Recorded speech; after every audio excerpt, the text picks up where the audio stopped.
Welcome to another episode of the Tom Schimmer Podcast. Happy Monday, everyone.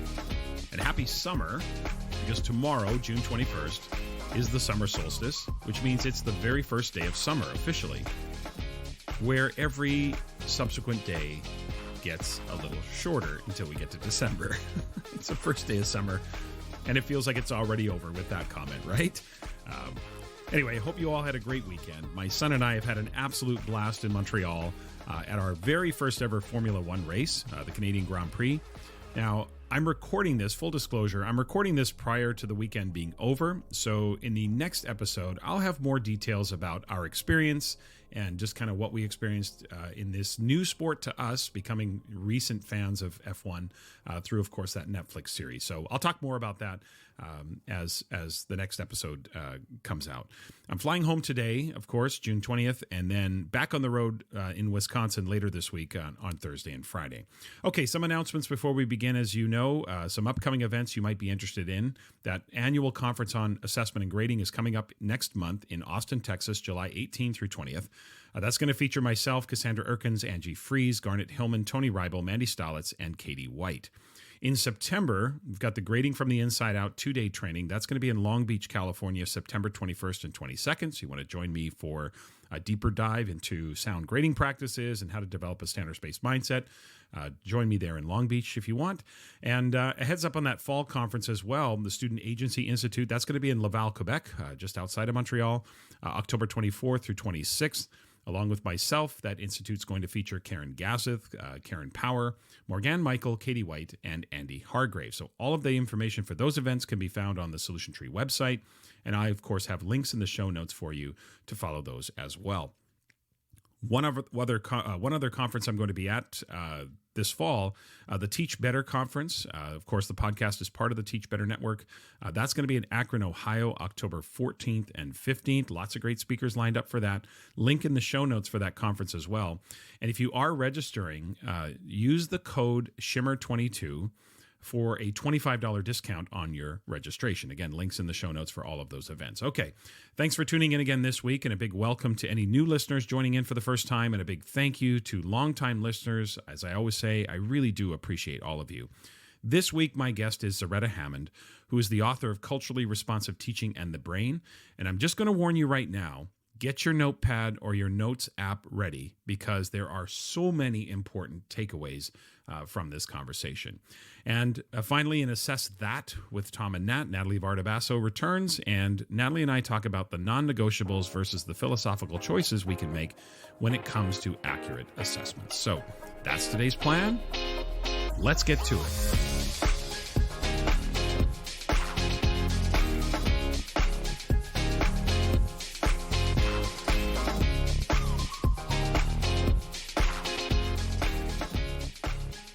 My conversation with Zaretta Hammond is coming up, but first, don't at me. But I want to open this week by asking two questions. What's a majority? And when does a majority actually translate into a mandate? Now, I think if you ask most people about their immediate response to the question, what's a majority, they would say over 50%. You know, if you get 50.1% of anything, you've got a majority. But is that really a majority? And is that enough of a majority to translate into action? Let's start with an example from Canada, the recent election in the province of Ontario. Now, in that election, the Progressive Conservative Party, led by Doug Ford, won a majority of the seats in the Legislative Assembly. They won 83 of 124 seats, so 66.9 or 67% of the seats. So basically, they won 2 out of every 3 seats that were available. Now, of course, in a parliamentary system, that is a clear majority. And the Progressive Conservative government can basically pass any piece of legislation it wants to. Now, of course, the legislation would be tested in the courts and, of course, tested against what we in Canada call the Charter of Rights and Freedoms. But in essence, any law can be passed because the Progressive Conservative Party has a majority. Now, what if I told you the Progressive Conservatives only garnered 40.8% of the total vote? Now, does that sound like a majority? So with that example, you can see that the only majority that really matters is the seats. Now, for American listeners who may not be familiar with, or anyone else who may not be familiar with the parliamentary system, essentially each district or what we in Canada call riding, is represented by a physical seat in the Legislative Assembly, or federally, we would say it's represented in the House of Commons. So even the leader of the party has to win their riding if they want to sit in Parliament or they want to sit in the Legislative Assembly. So we don't actually vote directly for our Prime Minister, or we don't vote directly for the Premier, which is akin to your governor if you're in the United States. Whichever party wins the most seats, their leader is in power and therefore, by default, becomes the Premier or the Prime Minister. So in the case of Ontario, Doug Ford becomes the Premier of Ontario. Now, let me add that only 43% of eligible Ontario voters voted. So you have less than 50% of the population voting. Well, that's on them for not voting. And then you've got the party that has less than 50% of the votes that went to the Progressive Conservative Party. But sure, there's a clear mandate there, right? Now, again, not voting is on them. But is that really a mandate, and is that really a majority? Now, yes, I know that's the system. But not surprisingly, there are once again calls in Ontario, as there have been across Canada, calls for electoral reform. But listen, don't hold your breath, because the party that wins in the broken system will never advocate for the change. Now let's turn to the United States, and a big picture topic, and then two recent issues that really illustrate, or test this notion of majority. Let's take the big picture first. California and the federal electoral system that seems to be skewed to the minority. Now, California has almost 40 million people, technically 39,664,128 citizens, okay, as of 2022. 40 million citizens in California represented by 2 senators. Now, to get to California's population, you would need to add up the population in the 23.5 least populated states in the United States to reach California's population. In other words, to reach the 40 million threshold roughly, you need to add the population of Wyoming, Vermont, Alaska, North Dakota, South Dakota, Delaware, Rhode Island, Montana, Maine, New Hampshire, Hawaii, West Virginia, Idaho, Nebraska, New Mexico, Kansas, Mississippi, Arkansas, Iowa, Nevada, Utah, Connecticut, and half of Oklahoma. So if we round that up to 24, those 24 states have roughly 40 million people, and they are represented by 48 senators in the Senate. California, 40 million citizens represented by 2 senators. Now, if you look at it through the Electoral College lens in the United States, California has 40 million people, as I've been saying, and 55 electoral votes. That means there's 1 electoral vote per 727,272 people. So if we roughly round that up to 730,000 people, 1 electoral vote per 730,000 people. The state of Idaho, which is the 39th most populated state, 1.8 million people live in the state of Idaho, has 4 electoral votes, which does not sound like a lot. And it isn't, except when you say that in Idaho, they have 1 electoral vote per 450,000 people. Almost double. So a vote in Idaho, electoral vote, almost counts twice as much, because for 900,000 people, there would be 2 electoral votes.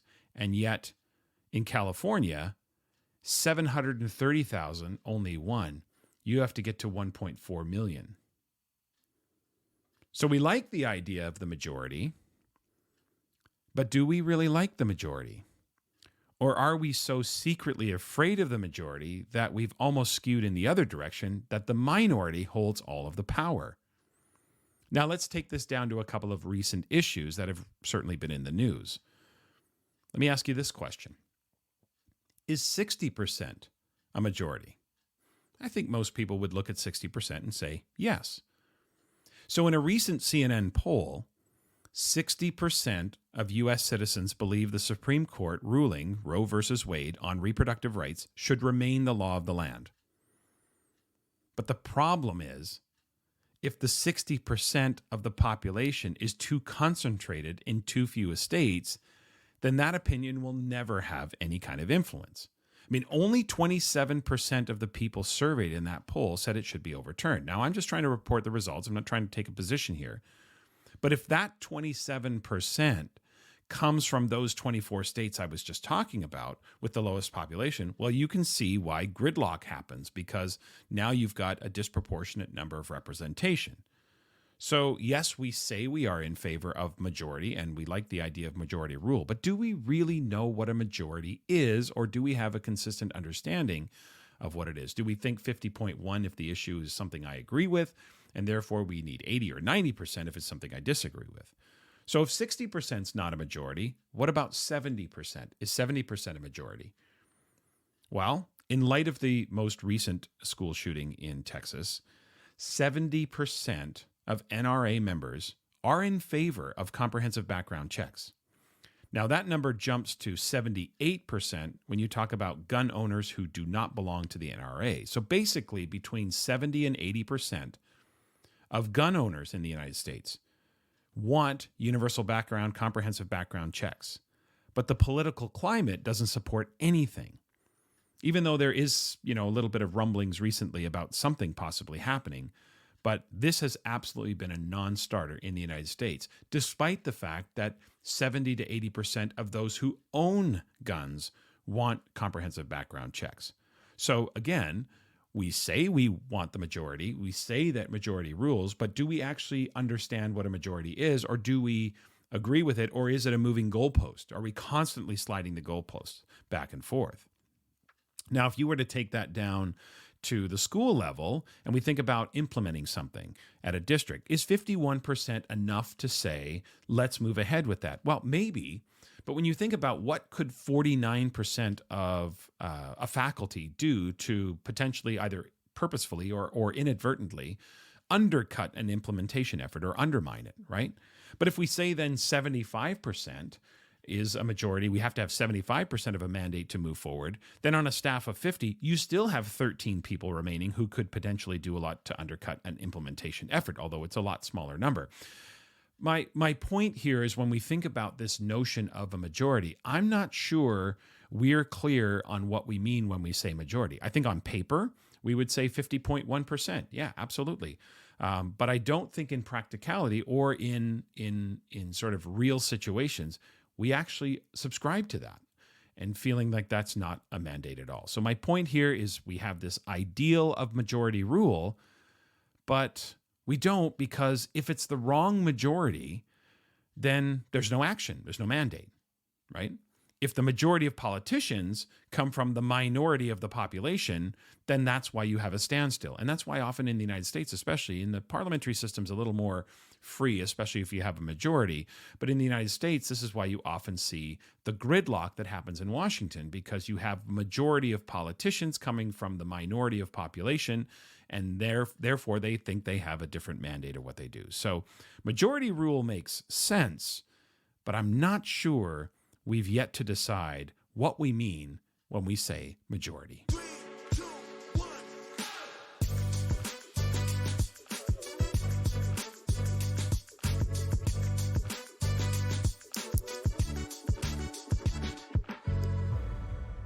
Joining me this week for the interview is Zaretta Hammond. Zaretta is a national consultant and the author of 2015's Culturally Responsive Teaching in the Brain, Promoting Authentic Engagement and Rigor for Culturally and Linguistically Diverse Students. She is a former high school and community college expository writing instructor, and for the past 20 years, she has supported schools and other institutions in deepening their understanding and application of culturally responsive practices, which is exactly why I've invited Zaretta to be here today. She currently runs the Culturally Responsive Education by Design online PLC, which is a 6-month intensive inquiry-based professional learning experience designed to build instructional capacity to use culturally responsive tools and practices effectively. Zaretta is a strong literacy advocate who also sits on the board of trustees for the Center of the Collaborative Classroom. She's also a member of the advisory board for the Consortium for Reading Education. So now, listeners, you know exactly why I've been relentlessly messaging Zaretta to have her on the podcast. So Zaretta, I am thrilled to have you here today. Well, thank you for having me, and I'm glad we can make it happen. We finally were able to make it happen. Listeners, I'm only half kidding about relentlessly pursuing this interview. I've been very inspired by Zaretta's work. The book we're going to talk about today is fantastic. And certainly, I think Zaretta probably realized the only way to stop me from messaging her is to finally agree to be on the podcast. So I'm really thankful that you have agreed. So, okay, so let's jump in. Before we get into the topic of culturally responsive teaching, let's start with your background, Zaretta. I highlighted the resume for listeners, but if you could just fill in the resume, the highlights of your career, what has led you to this point so far professionally? And it's really interesting. I consider myself a boots on the ground kind of teacher, right? I've never left that persona and that kind of image and identity for myself. But my resume started with, uh, you know, getting into teaching quite by happenstance. I started as a writing tutor at the University of um, California, Berkeley. And from there, really started to see that I was very passionate about education. From there, though, rather than go right into the classroom, where you would think that would be the natural next step, I went into policy. So I spent a number of years in education policy, working for organizations like the Education Commission of the States, looking at new policies around Goals 2000 back in the day. Yeah. The standards movement, redesigning, restructuring education. There was actually a initiative called Restructuring, where schools were looking at how do we do something different. So I did that for almost 5, 6 years. Then I went into program evaluation, looking inside programs that had been funded by the likes of the Hewlett Foundation and the Kellogg Foundation. And these were mostly education programs. And a lot of them had um, a focus on multicultural education. So I was an education program evaluation specialist. I did that for probably 7 years. All the while, I was looking for ways in which to improve education. Finally, I got so fed up with policy, I said, I got to get closer. And that meant going into a teacher education program. I did my master's as well as my teaching certificate at the same time. And I had my son. I don't recommend all of that at once. But that's where I stepped into the classroom formally. And secondary English education was my jam, in particular, teaching composition.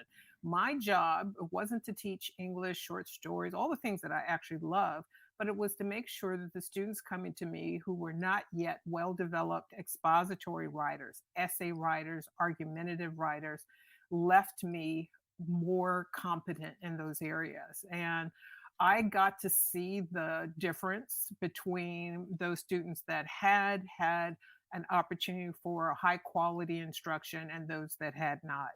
And so again, continued to radicalize me. And from there, I came out after my time in the classroom, probably a total of 5, 6 years of classroom teaching where I had my own classroom. I came out and started to do curriculum development in my English department. From there, I left and started to do work with intermediary organizations at the start of the education reform movement. And that continued. I was at the National Equity Project for 8 years. I did that work with the Bay Area School Reform Collaborative when the Annenberg grants, large, multi-million dollar grants were being given to see if we can do reform. Small schools movement, I was involved in some of that as well. So my journey has been in pretty much every facet of the work, but I've stayed close to the classroom. I always make sure I'm working with teachers, teacher leaders, being in their classrooms, because that instructional core is really where change is going to happen. It's not the standards movement, it's not the policies. All of those are important, but they are not the thing that actually builds student capacity. So Mhm. that is kind of my trajectory. And then I left National Equity Project because, they're a leadership organization doing really great work. And I am passionate about instructional equity. I left and I wrote Culturally Responsive Teaching the Brain, not because I wanted to write this book. Writing a book is hard work. And, sometimes it's like, I'd rather give a kidney, just take that, but the reality is I had a number of teachers roll up on me how I had been coaching. They're like, you need to write this down. And Mhm. finally, after about the fourth or fifth group kind of just like started to, get kind of loud about it, I just said, okay, I'm going to write it down, then I'm going to go back to what I'm doing. So Mhm. that was, 7, almost 8 years ago. And this little book had a life of its own. But those were the ways that I had been training teachers, because I consider myself now a teacher educator. And I'm really Mhm. passionate about making sure teachers that are coming through alternative pathways like teacher residency programs, alternative certification paths, really get the same type of um, deep understanding about the science of learning, culturally responsive practice, that is going to make a difference for their students, right? Putting students at the center, not just some superficial shenanigans that a lot of people are peddling out there. Right, for sure. You are so right about writing a book as someone who's authored and co authored several books. Having the book in your hands is a phenomenal feeling. There's no feeling like it. But my word, that it is work. And you're right about sometimes you think I would rather donate a kidney than write another sentence or try to deal Absolutely. with the challenges of writing. Okay, so let's jump into this. And I absolutely love the connection because between the culturally responsive teaching and the brain, and I think the neuroscience is a fascinating part of this. One of the biggest ideas I took from the book is that culturally responsive teaching is not just this checklist, it's not just a bag of tricks, as you say, that it is a serious and powerful tool for accelerating student learning. And you make the connection between neuroscience or brain based teaching and learning and rigorous culturally responsive teaching. So, what exactly, for our listening audience, what exactly is that connection? Well, the idea with culturally responsive teaching is that you are doing a couple of things. And the first thing I want to, say is th- there is a way in which some people come into culturally responsive teaching with a deficit orientation, meaning the reason we do this is because those kids, right? Those whoever those kids Right. are broken, or they are not motivated. And therefore, we're going to use this. This is some gimmick to get them in, but we're really not going to change up a lot. We're going to diversify our library, classroom libraries, or we're going to put social justice themes into the curriculum. What I wanted to help people understand is culturally responsive teaching is a way to help students really regain academic prowess. Dr. Gloria Ladson Billings, when she coined this phrase, she talked about the kind of the pillars of it. And one of those pillars was academic prowess. And this is so connected to the science of learning, right? Because only the learner learns. And Mhm. there's a lot of things that we're doing in education. The teacher is busy, but if it doesn't translate to getting the student to do a new thing or having new insights or stretching their background knowledge, it's not going to happen. So the way I talk about it is, on one side, you have high trust and a low stress environment, meaning that teacher knows how to create an environment in which a community of learners can come in. Their learner identity is not in conflict with their racial identity. And the only reason it would be in conflict is because some of the social narratives about students who speak a different first language, students who come from low income communities, students who may be Black or dark skinned, because we have narratives around dark skinned people or anti Black narratives. And that's important. And it's important not as the end point, but it's important because part of what we really have to be able to do is to improve students' information processing skills. And that's very different from, doing critical thinking, a lot of people hear, or executive function.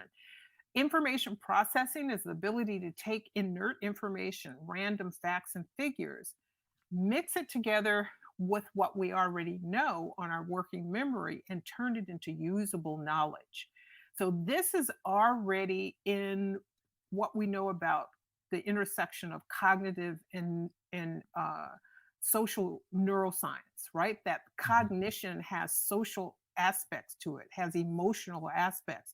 So social emotional SEL work is connected to cognition, not silos. So culturally responsive teaching is bringing these two together in a way where it's mindful and responsive to who the student is in front of you, so that you're able to help that student get their brain calm and ready and then move into productive struggle without it, you know, raising or triggering some emotional meltdown because you don't see yourself as being able to do that. And this is more than just growth mindset. That's where I hear like a lot of people like, oh, it's grit or that's growth mindset. No, it actually is not just that. It is really being able to kind of create the conditions in the instructional core. So I connect three elements of the science of learning to that. I did that cognition, social and emotional pieces are all integrated. We know this from the science of learning. And that the brain wants to make meaning. So when we start to give students the opportunity for productive struggle, meaning they're complex ideas to pull apart and put together versus kind of the rote learning. Because we know rote learning does not grow dendrites or gray matter. And that's what the malleability, that neuroplasticity of information processing does. The more we do this kind of chewing on the content, mixing it with the content that we already know, the funds of knowledge we're bringing from home, then that is how the brain gets smarter. But too often when we're looking at the students that are furthest behind, or when we're looking at who's achieving in a school district and who's not achieving, chronically we have poor students at the bottom, Black and brown students and Indigenous students, Pacific Islander students at the bottom. And if we keep giving them this kind of pedagogy of compliance, it won't grow brain power. So the culturally responsive teaching stands in contrast to a pedagogy of compliance. If I just do this and tell the student to do it, that's going to grow their brain power. We need something that's a little more interactive, a little more maker-centered, because this aligns with collectivist cultural practices. Do you think that as I listen to you talk about how some take a gimmick approach, a strategy approach, a deficit approach, does that emerge because of how we start with our definition of what success in school is? I mean, let's call it what it is. Success in school has often been defined through a white Eurocentric kind of lens, and is that part of the reason why educators, either individually or as a collective in a school or a school district, see students who are culturally diverse as starting from a deficit?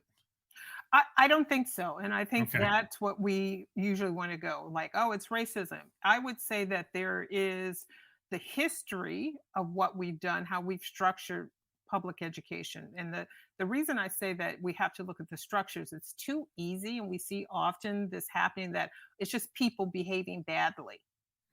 And if we all just had implicit bias training, we'd behave better and then it would be different. Well, it won't, because the mechanisms that churn out and sort students and create what I call a cognitive red line are embedded in our system. We in America, to some degree in Canada, we can see that with boarding schools and what that curriculum was for Indigenous students and children. It is predicated on kind of giving you the lowest level of curriculum so that you can be compliant, not so that you can grow brain power. So when we think about what success is in, US schools, for example, it's really not serving even white students. It's speed, right? If you could do math fast, right? It doesn't mean that you understand mathematical thinking, but you just have to be fast. And so again, there are behaviors, do you connect it to Eurocentric culture? You probably could do that. But we still have to look at what are those things we need to change, right? What is that pedagogy of compliance for particular children?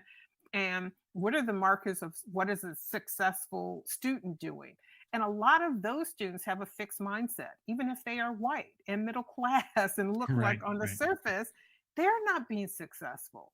Mhm. So I think we have to go deeper and a little beyond the kind of trope of, oh, it's just racism and therefore Yeah. we just put a social justice lens on it. That ain't helping nobody. And it No. really is not going to help us grow the brain power of children by saying, oh, somehow they need to do something different, because that's its own type of deficit Mhm. orientation.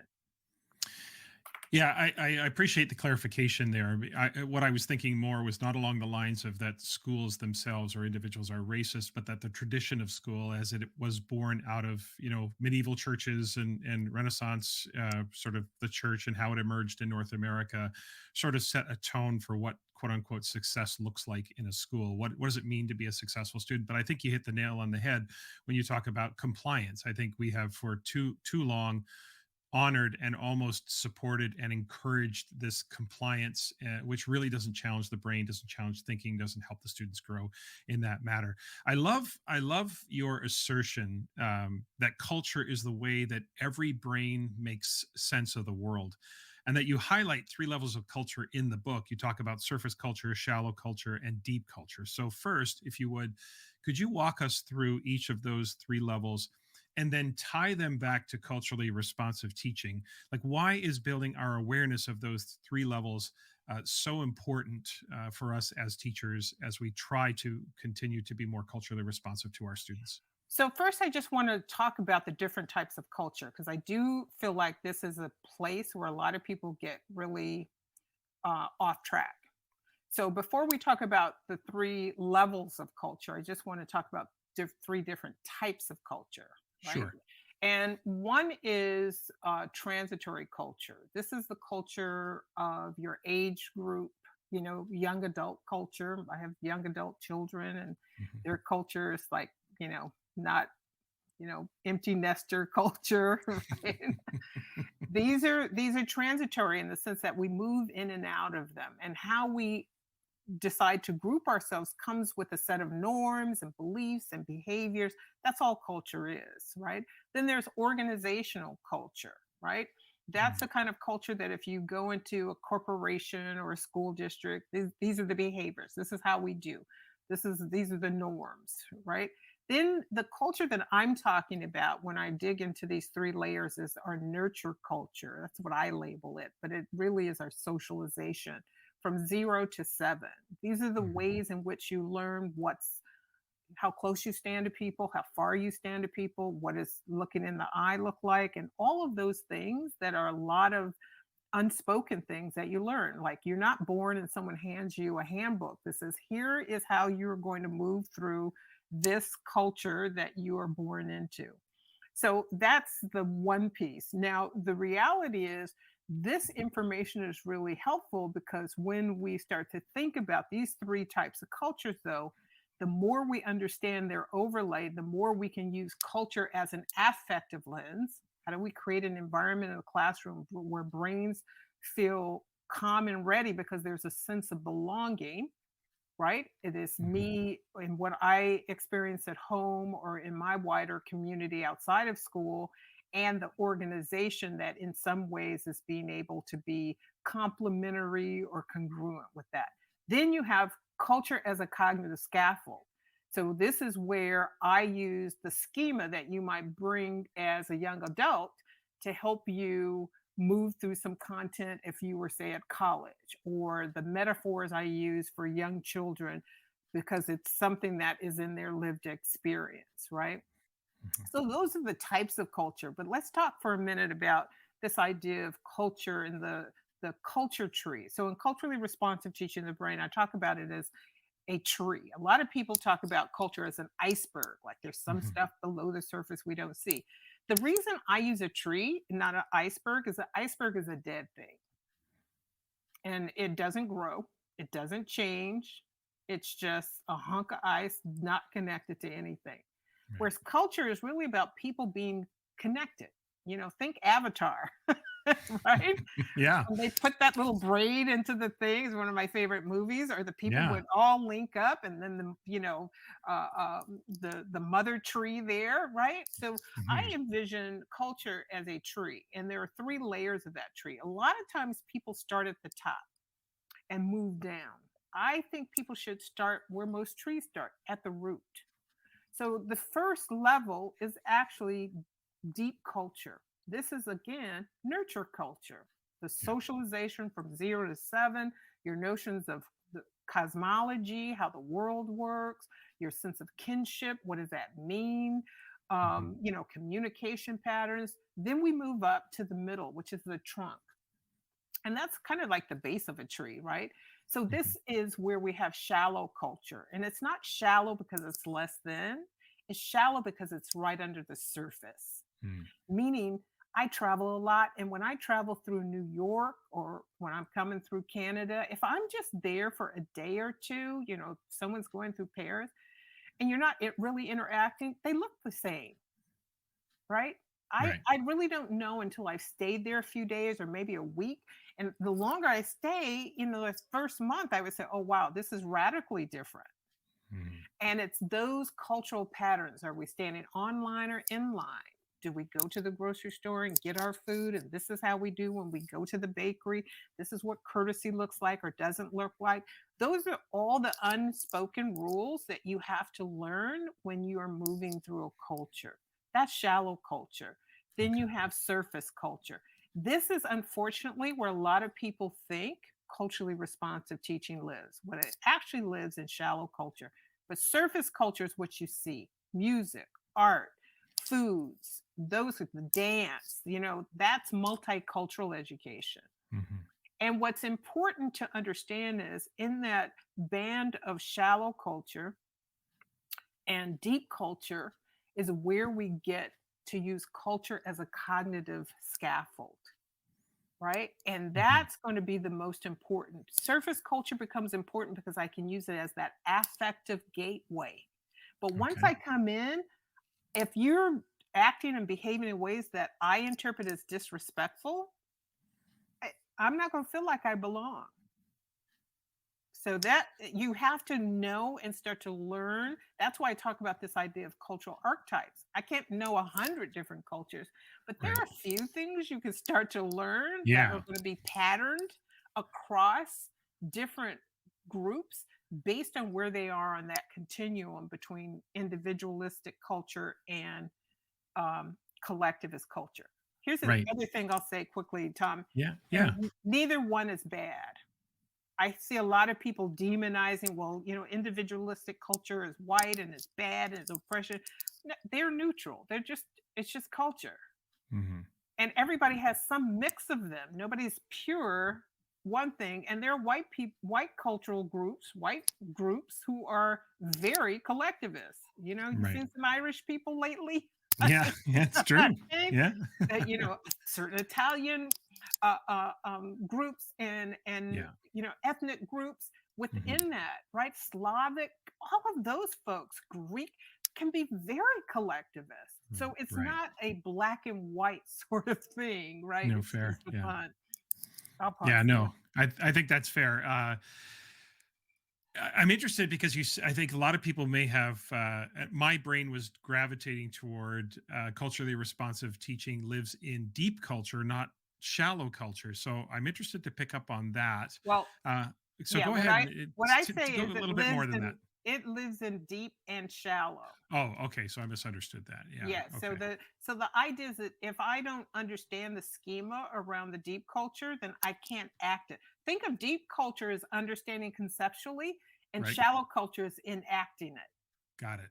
Okay, that makes sense. I wanted to pick up on that because I must have misunderstood you when you said that. The other piece that you brought up, which I want to transition to, which I found very uh, engaging in the book, was this talk about cultural archetypes. The for me it resonated because I think a lot of teachers look at situations, and especially I work with overseas schools, and in those situations there are some schools where there are 60 or 70 different countries and or cultures represented in this incredibly diverse environment. That's right. So you bring up this idea, like, how do I be culturally responsive to the 19 cultures in my classroom? So But your point is that you want to emphasize this idea that students are at the center, not strategies. It's the students who sit at the center. So how do those archetypes help teachers be more responsive to their students in their classrooms? How does that help us with managing a situation where we're trying to figure out how to be responsive to 19 or 25 different cultures in our classroom?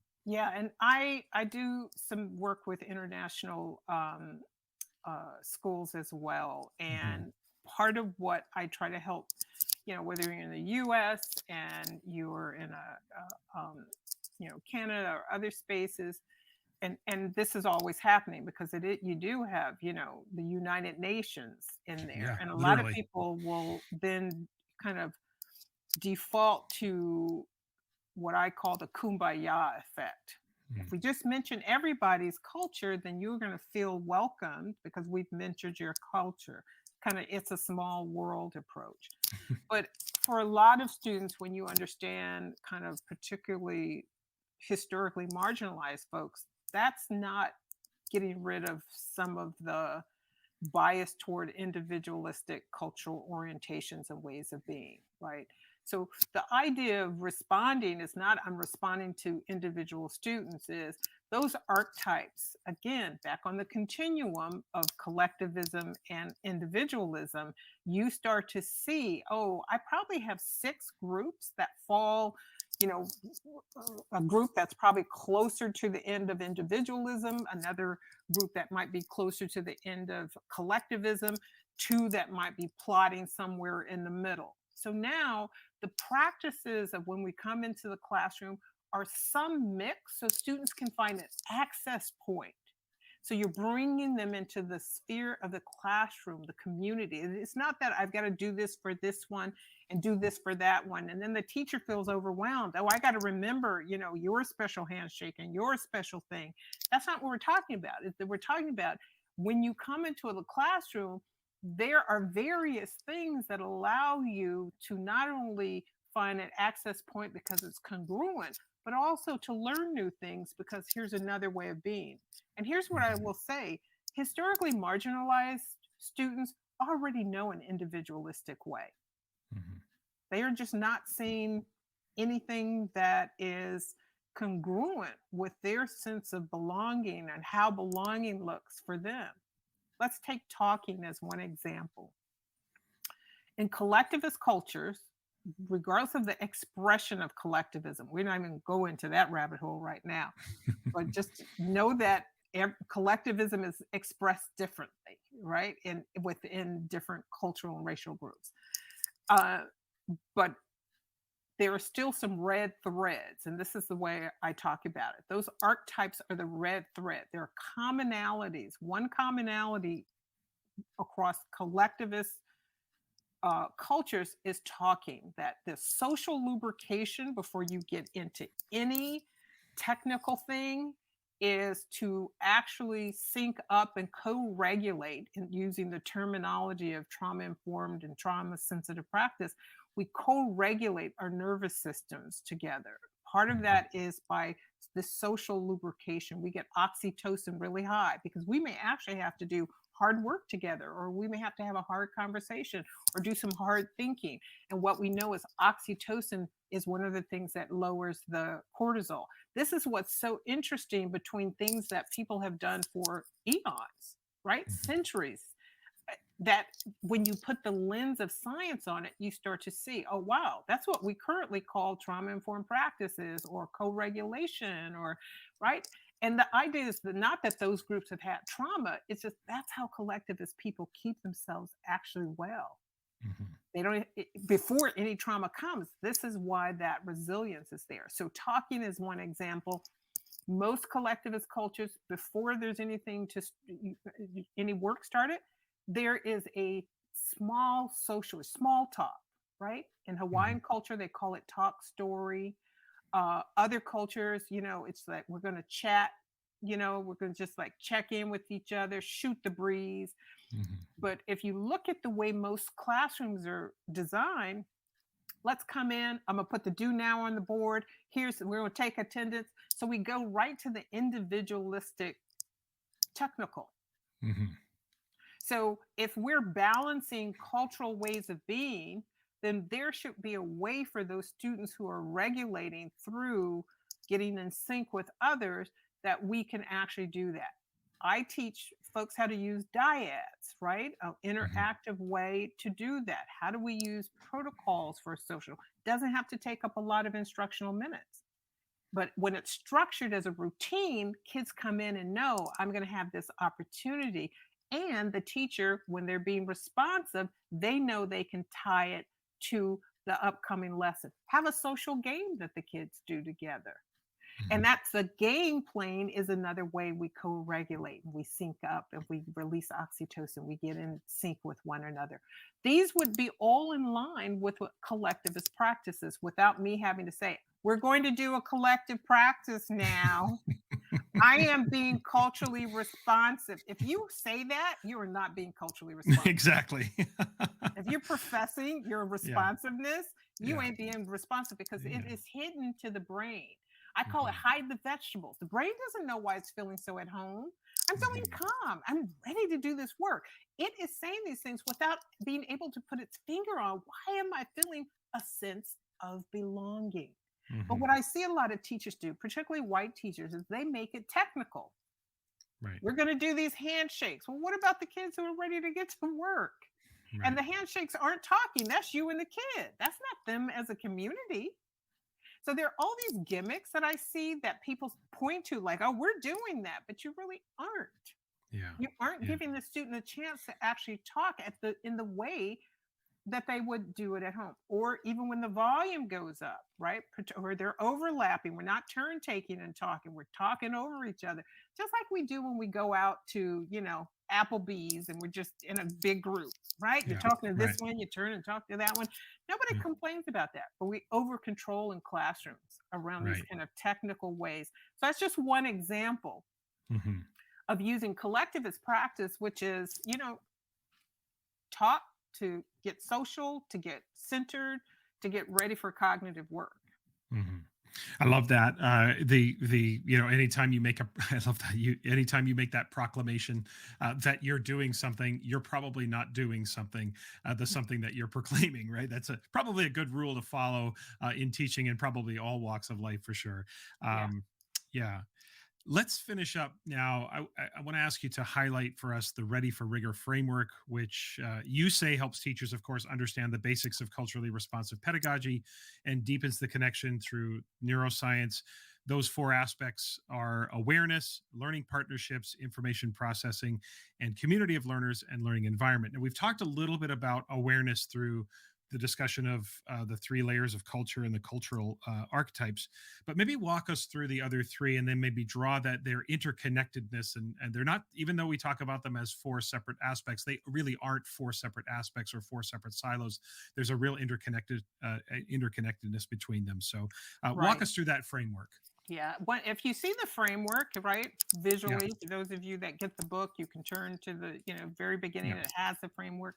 At the Mhm. center is so important because at the center is the student is a cognitively independent learner. That we're doing culturally responsive practices so that we can coach the student to higher levels of cognition, not because he's broken, but because historically schools have redlined cognition and cognitive development. And we're trying Mhm. to reverse that in terms of creating a different kind of instructional equity experience, but we're also doing that by helping the student strengthen their learning muscles, right? So, Mhm. this ability to take information that's inert and turn it into usable knowledge, leveraging their funds of knowledge, the background knowledge that they learn in school. So that's what culturally responsive teaching is about.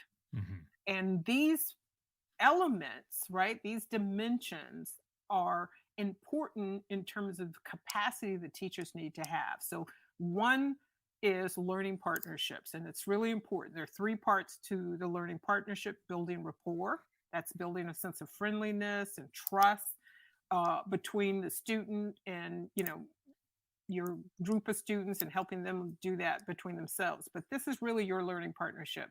You leverage that rapport so that you can build what I call that alliance, meaning the student is two grade levels behind in Reading, listen, in 6 weeks, we can get you to know how all the long vowels work. We look at each other and we talk explicitly about, hey, let's get up to that. This is not a contract. I'm not giving a prescription.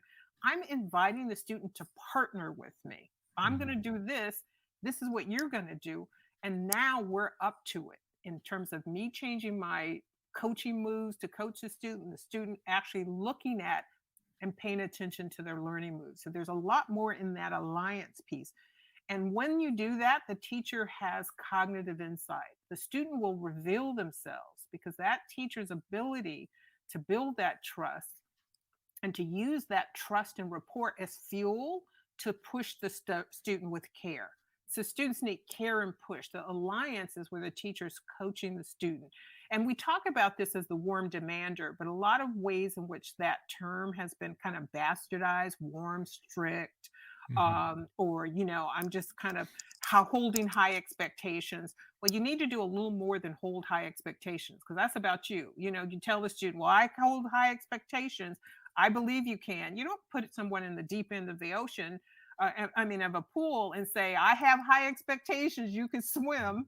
You got to actually teach them how to swim. So a warm demander actually has this thing called active demandiness, meaning in that alliance, I'm coaching you. I'm not doing it for you. Right now, I see a lot of over scaffolding. Teachers over scaffold, they spoon feed because the student's not able to take on grade level material on their own. Instead of teaching the student how to build the capacities to do that. Right. So that's the learning partnership. So important because it's not something that you'd like, oh, I'm doing a learning partnership. Well, not if the student's doing the same old thing and you're still over scaffolding, right? The goal of that is both of you can take on new roles. And what are we doing that for? We're doing that for the purpose of improving information processing. That's what the teacher is actually coaching the student. How do I actually do better chewing? And chewing in the information processing cycle is elaboration, right? It's taking new content has to be coupled with old or existing content or background knowledge. That's what cognitive neuroscience says. If you just repeat something, but you've not done anything with it, we have to manipulate it. We have to pull it apart. We have to look at it. We have to have at least 2 complexities in there. And when we do that, we call that productive struggle. So information processing is actually taking students so that they learn these cognitive routines in their own head, not as a strategy you give them, but it's internalized that when I look at a task, I know how to start processing to get to understanding. I pay attention to when I'm confused, and that confusion is information to me about where I may have made an error, right? So there's all this kind of processing that happens, and it's very different from saying, oh, we're going to have kids do critical thinking. Critical thinking rests on information processing. Think of information processing as the base. What I see a lot of people talking about when they talk about culturally responsive teaching is the relational piece. And they never get to the instructional piece to improve information processing. The last piece I'll talk about is that community of learners. And this is what we know, that kind of growth in your cognition, ability to grow your learning muscles, learn new stuff, that kind of increase in taking on more rigor or cognitive load happens because we have a community of learners, not just a classroom of compliant students, meaning kids have structures, they get to talk to each other, they're up to inquiry together, they're experimenting. And so it's in this milieu that those students are actually getting smarter, right? But what we have currently is turn and talk, which is weak. Then, oh, we're doing a group project. So the kids that can are usually carrying the group project, right? There are no opportunities for students to do real kind of cognitive work on their own. It's not maker-centered. So that's really what the framework is trying to get us to do. We need relationships so that we can initiate students into improving information processing. But a lot of people just kind of stop at relationships as evidence of being culturally responsive. And that's not true. There's no academic prowess in that. Right. And that is the key is creating that increased cognitive load and making sure that we're focused on those, creating that community of learners so that we put But students and their learning at the center. yes, but here's what I would say, Tom, just a little tweak to that. We Sure. are teaching the student to process information. We're Yeah. not giving them process information. We're setting up conditions For for them to engage in productive struggle. That's what we're doing. But sure. they are actually learning how to process information better with our coaching. Yeah. Right now, that's not what US schools do. No, and that's We fair. And ca- I think I see a lot of parallels in the work in the circle that I run in terms of assessment. We often talk to teachers about the fact that developing your expertise in assessment is not the end game. The end game is you developing an expertise so that you can then transfer that to students and give them the opportunity to be able to examine themselves, to self-regulate their learning, to push That's right. themselves to So, cognitive rigor. So there's a lot of overlap there for sure. well, not only is there overlap, it's not, those are two sides of the same coin, because Yeah, this is exactly. what a community of learner does. So one of the things Yeah. that I, in the our online PLC, culturally responsive education by design, online PLC, what we do is we talk about how do you create a culture of error. So when we look at Mhm. what is a community of learners doing, well, they exist in a culture of errors. Joe Feldman, I don't know if you know Joe, but Yeah. Joe and I told him he needed to write that book before even he wrote that book. This is what Mhm. he and I would get in the coffee shops and Mhm. talk about. I know him through his wife, and I Yeah. finally we would have these deep conversations like, Joe, you need to write that down. Mhm. I introduced him to my editor and say, Dan, Yeah. you need to Yeah. get that book out of Joe, Yeah. because these are two sides of the same coin. It's not Right. an overlap at all. And the way that we keep talking about it silos that. So what Right. is a community of learners are doing?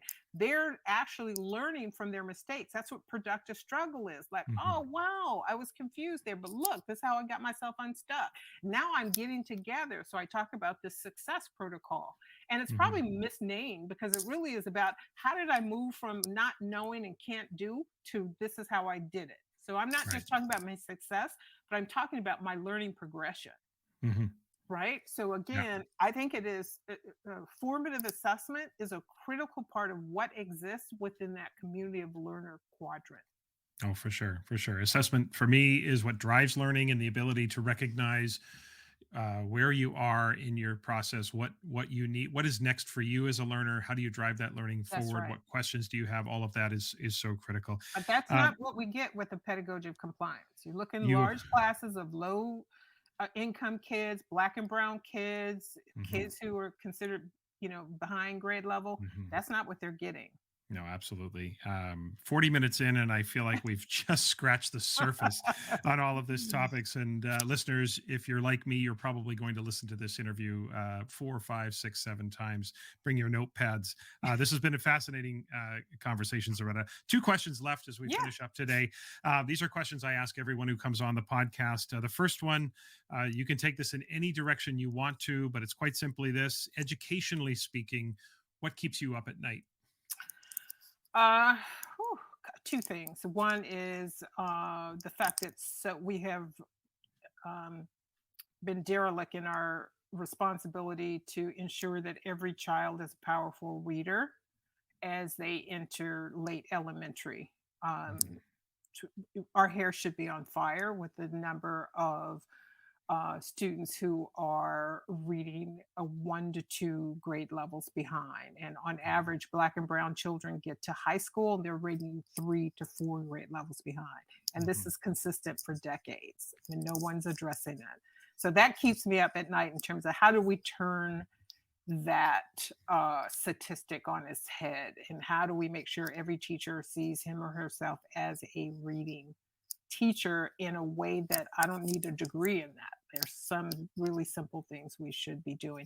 The other thing is this cognitive redlining, that Yeah. the idea that we are not helping students build their learning muscles, the ability to leverage neuroplasticity, that malleability by Mhm. productive struggle. A lot of teachers, and the reason it keeps me up at night is it's not just that we're not doing it for the children, it's a lot of teachers don't get the kind of training in the sciences of learning, cognitive neuroscience, the intersection of social neuroscience, and they're getting these brain bits. the idea of brain-based learning, as opposed to what, the kidney-based learning? What the hell is that? We even say it all the time, the brain-based learning. That's what the brain does. Right. And teachers do not they have learned to cover their content, but not how to help students actually learn that content more effectively, AKA information processing. Right. These are not new things that I made up. This is what I do when I write. Is all this good research is out there. I try to bring it together and braid it together so that it's not only understandable, but actually is practical. This is what Freire talks about when he talks about liberatory education. It has to have conceptual understanding that leads to informed action, and that is buttressed by critical analysis and self-reflection. So we need to get beyond just covering our content and really thinking about instructional equity. So that's a thing that keeps me in my writing chair. Yeah, absolutely. Those are two big ones for sure. Last question is about success, personal success, professional success. Again, take this in any direction you wish. But the question is simply, if a random person stopped you on the street and said, "What is your definition of success?" How would you answer them?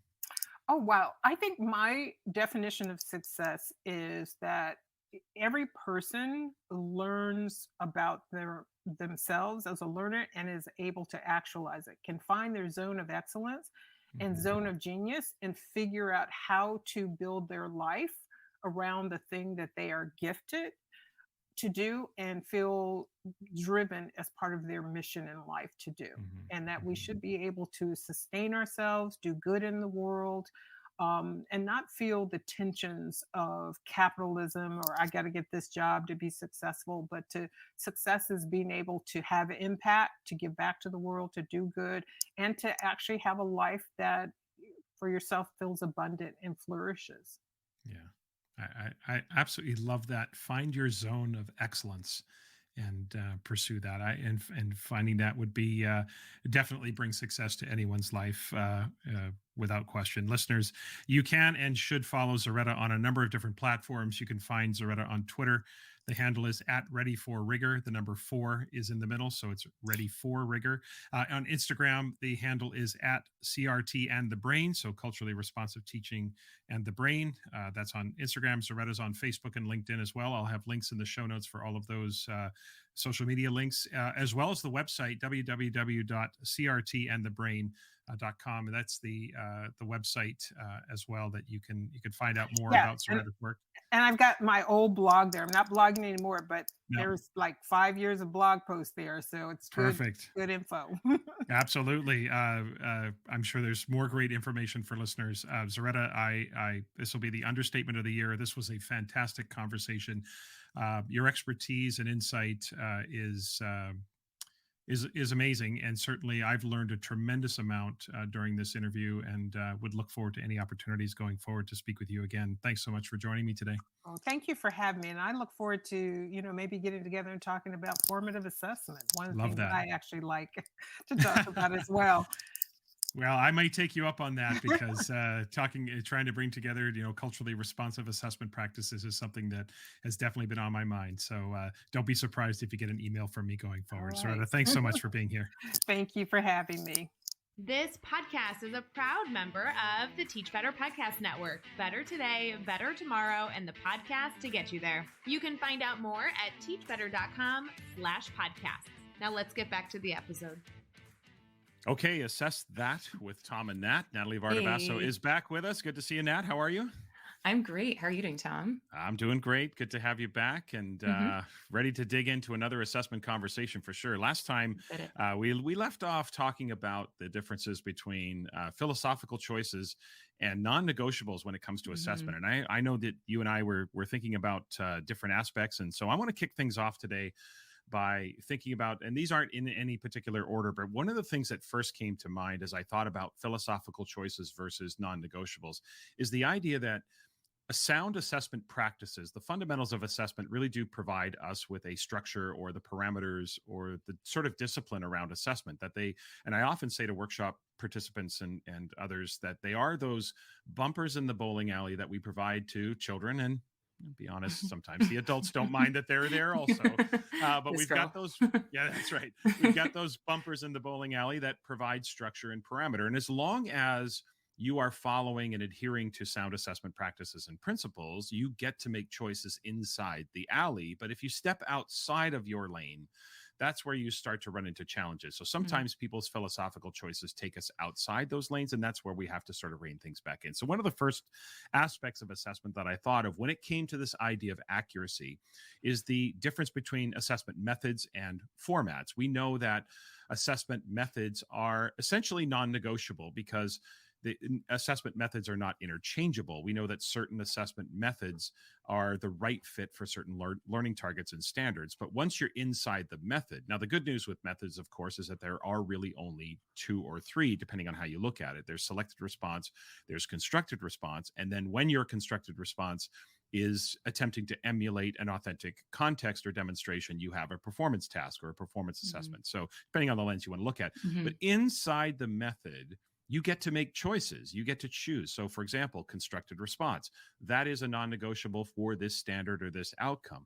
But unless this is a writing standard or a writing outcome, the answer could be in written format. The answer could be an oral response. It could be presented to you in a number of different ways because you are simply constructing an answer. So that's one of the first ones I came up with is methods are non-negotiable, but philosophical, I don't know if it would be philosophical or if it would just be choice. I don't have a philosophy around fill in the blank, right? But format is where you get some choices. What are your thoughts on non-negotiables versus philosophy?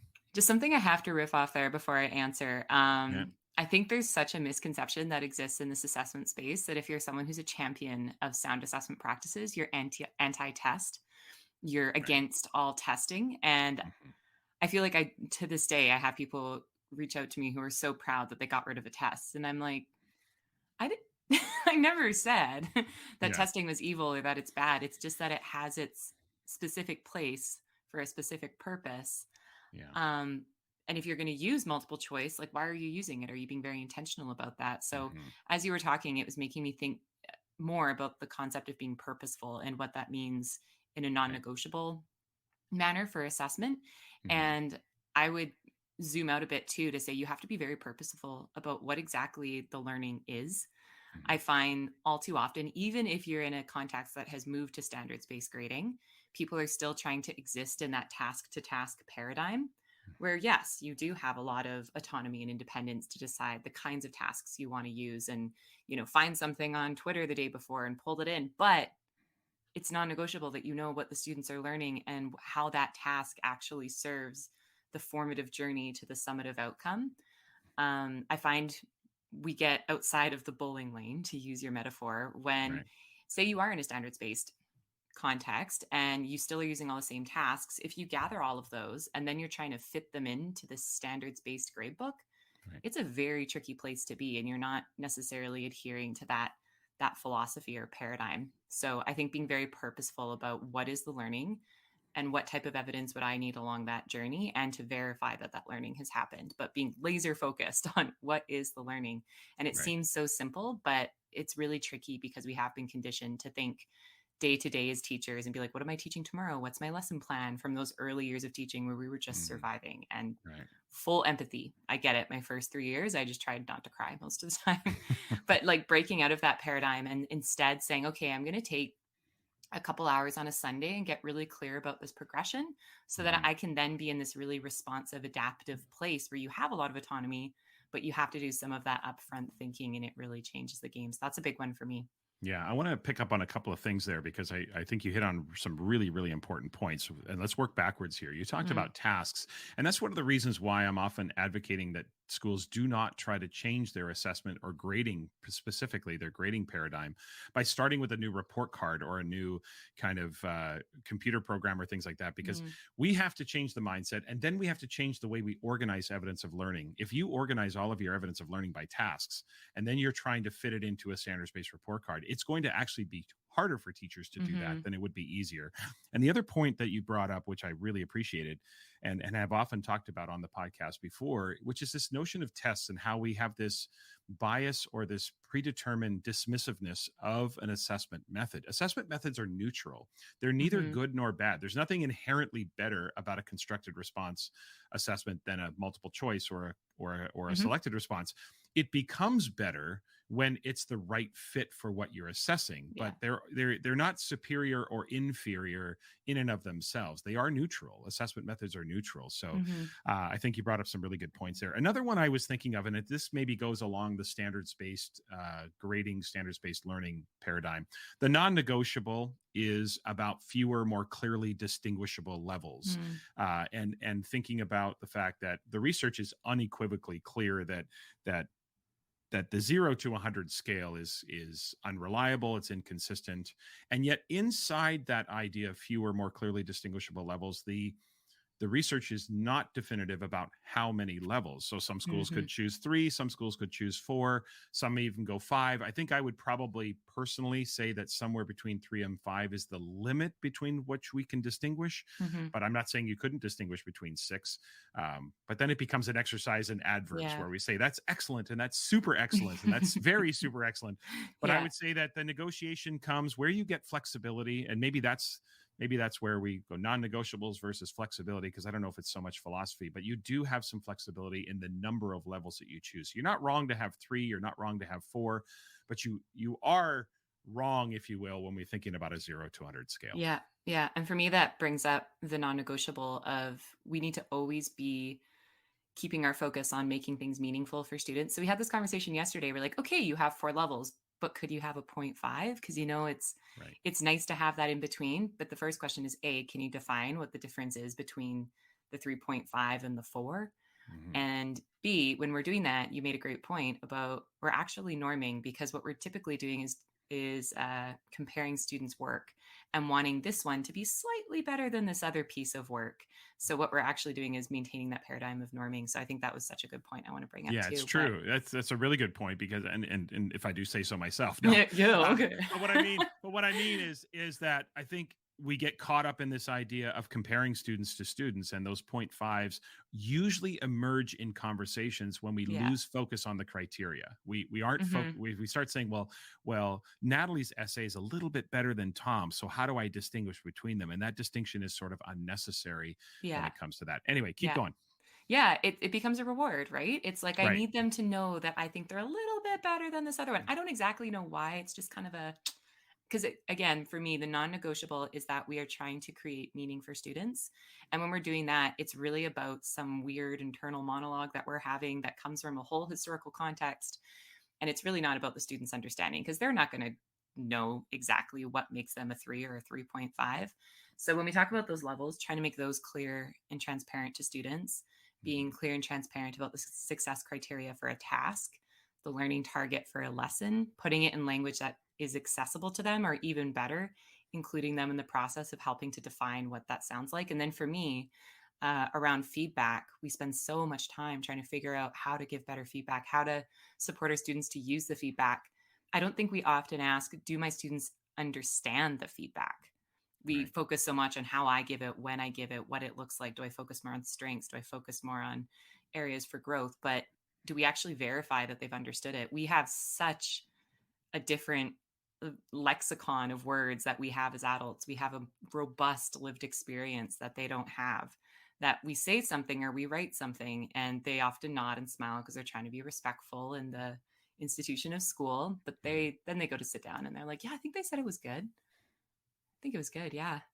I have no idea. So actually asking and engaging in some kind of a dialogue, or even better, getting them with their peers, because they're closer in terms of life experience and the biases that they might be bringing to that task, and having them have an orchestrated conversation. So there's more chance that they'll understand one another. I think that's really important. Yeah, that they can consume the feedback, that they understand what it means. And I think one of the ways that we can not work around that, but work kind of with that, is to, instead of, one of the questions I ask a lot of participants recently, and I'd say by recently, I mean the last year or two, is when you look at how you provide feedback to students, are you providing feedback that causes thinking? Mhm. Or are you giving your students a set of directions? Because if you're Yeah. giving them a set of directions, then it's your learning. I had this conversation with a school Yeah. recently, just in the last couple of months, which was about corrections. And the question they posed to me was, Tom, if we give feedback and students do corrections, when we give them credit for their new level of understanding, is it really their learning? And I said, well, Mm. that's how you distinguish. Is your feedback a set of directions, or is your feedback causing thinking? Because if it's causing thinking and they have to contemplate how to actually execute the improvement, then that's their Mhm. learning. But if Mhm. you tell them what to do, then that's your thinking, right? So Yeah. it isn't so much about now you get back to what you were talking about. You get back to this idea of, can my students consume what I'm telling them? Where they don't really have to necessarily consume everything, is I'm causing them to think, whether it's through a Yeah. highlighter, a passage, something Yeah. that allows them to think that way. So I think that's a really good point about making Yeah. sure that students have access to the feedback we're providing to them so they can actually act upon it. Because as you and I both know, and everyone knows, it's not the existence of the feedback that causes more learning. It's the doing something with the Yeah. feedback that actually makes the biggest difference. Exactly. So Yeah. I want to dig into that a little bit. I have a question to Sure. throw back at you. I often Oh, hear the philosophical stance but I don't want to make things transparent to my students before we begin, because that's like cheating, like I want them, on your point, to be thinking and to figure it out. So if I'm too clear about what criteria or what success looks like, I'm just going to be telling them what to do. How do you respond when people say something like that? well, what do I say versus what do I think? Go with think. That's more fun. Okay, well, what I think is that's complete bullshit. Hey, there it is. But honestly, because and here's how we drill down to this, Natalie, and Mhm. this is a question that I think cuts right to the point, and I think you've heard me say this before, and listeners, you've heard me say this on the podcast as well. If you wouldn't accept that in your professional life, then it's not okay for students. The idea that you wouldn't know. Imagine going in for your teacher evaluation or appraisal or however your system works, and your principal is at best opaque about the process. I'm not going to give away the answers. I don't want to give you the criteria for what excellent teaching looks like. I'm just going to, hey, I've been assessing teachers for 20 years. Just you go teach and I'll let you know how you do. There's not a teacher on this planet. Now, you might not have control over changing the system, but there's not a teacher on this planet that would accept that and be okay with that in their professional life. Suddenly, when it Mhm. becomes students, we don't want to give away the answers. Sure, you don't want to give away the answers, but students should know how they're being assessed, what types of questions will be on the assessment. This is when people say to me about reassessment, but Tom, what if Mhm. kids just blow off the first test and try to get a preview of the test so they can do better on the reassessment? My first question is, why do they have to wait until test day to get a preview of what's going to be on the test? Not the questions, but the topics. So Yeah. one, what I think is, that's just bullshit. It's a complete excuse. But what I say to that person is that question. So I think it, I don't say Yeah. it. But what I Yeah. say is, would you accept that in your professional life? And I actually have to tell you that it's one of the most effective questions I ask of participants, because it gets right to the point.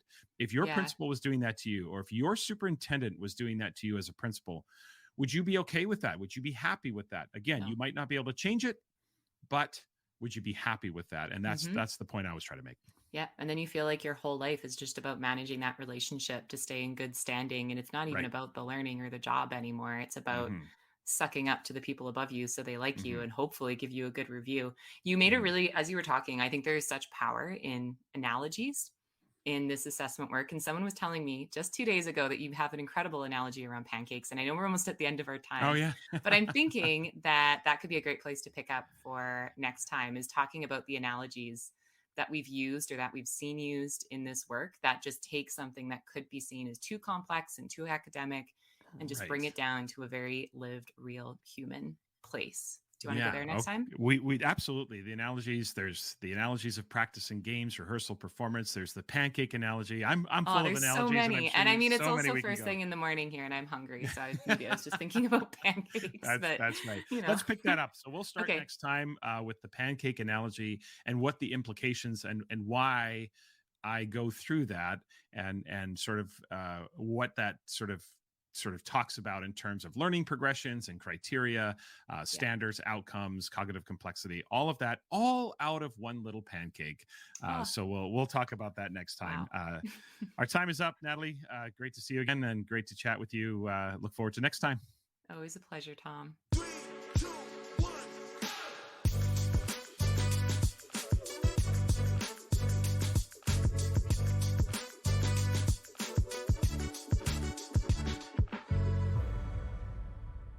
Okay, that's it for this week. Remember to follow the podcast on Twitter, Instagram, Facebook, YouTube, and TikTok.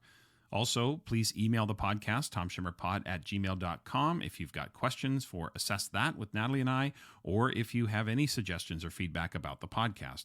And a reminder also to check the show notes for the links for the upcoming professional learning events happening this summer, but also into the fall.